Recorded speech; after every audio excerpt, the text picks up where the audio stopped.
Along the northern coast of South America, sitting on the edge of the Amazon rainforest, is Suriname, a little country surrounded by Guyana, French Guiana, and Brazil. With tropical weather and a Dutch-speaking population, it is hard to imagine similarities between this country and the state of South Dakota. But the two have become partners, and during the summer of 2008, the relationship between them grew stronger. The State Partnership Program was formally established for South Dakota in August 2006, when Suriname was selected as its partner nation. The partnership's program director, Lieutenant Colonel Tracy Settle, said information exchanges began in 2007, but now things are really getting underway. We launched into the program with the basic beginning exchanges between the military down here in Suriname and the South Dakota National Guard. And since then, almost 2 years later, we have moved over to the other side of the coin, where we're predominantly focused on economic development, education, cultural, and all kinds of non-military partnership relationship building.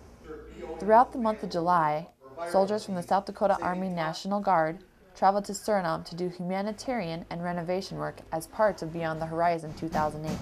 Beyond the Horizon is a U.S. Southern Command exercise that encompasses construction projects with medical and dental services to foster goodwill between the United States and the governments of Latin American and Caribbean countries.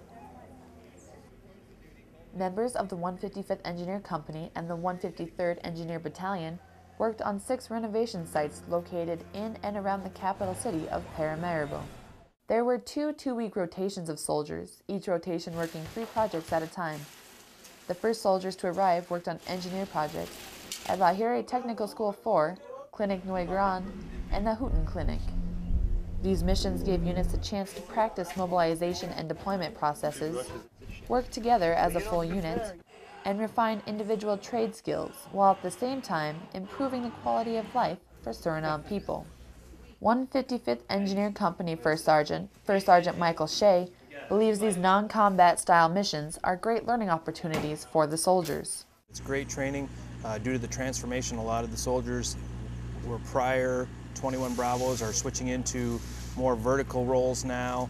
So we've got carpenters, electricians, plumbers that are getting great training here to help them better their careers in the future. Soldiers experience new challenges while on location in South America, like the humid climate, different types of building materials, and in some cases, language barriers. Get supplies every day, try to order in stuff, and try to get things that we're not accustomed to really working with, and have them brought in and try to make them work.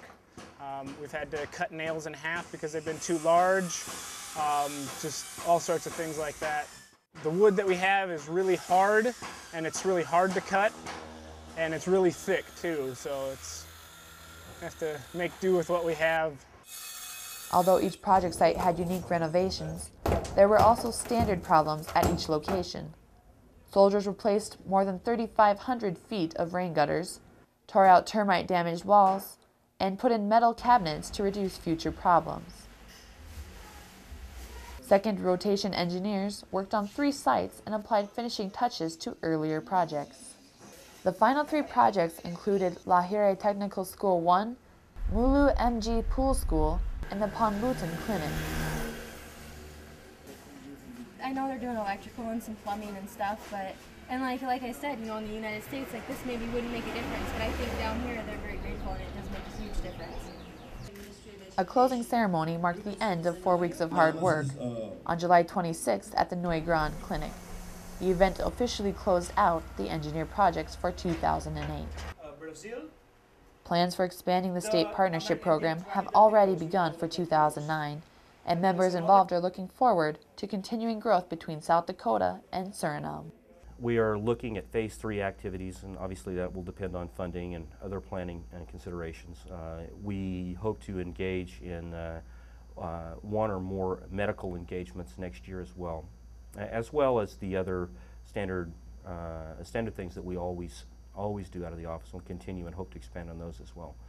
But right now we're very early in the planning process to see where we're headed. And we hope that 2009 will be even more productive than 2008 has been.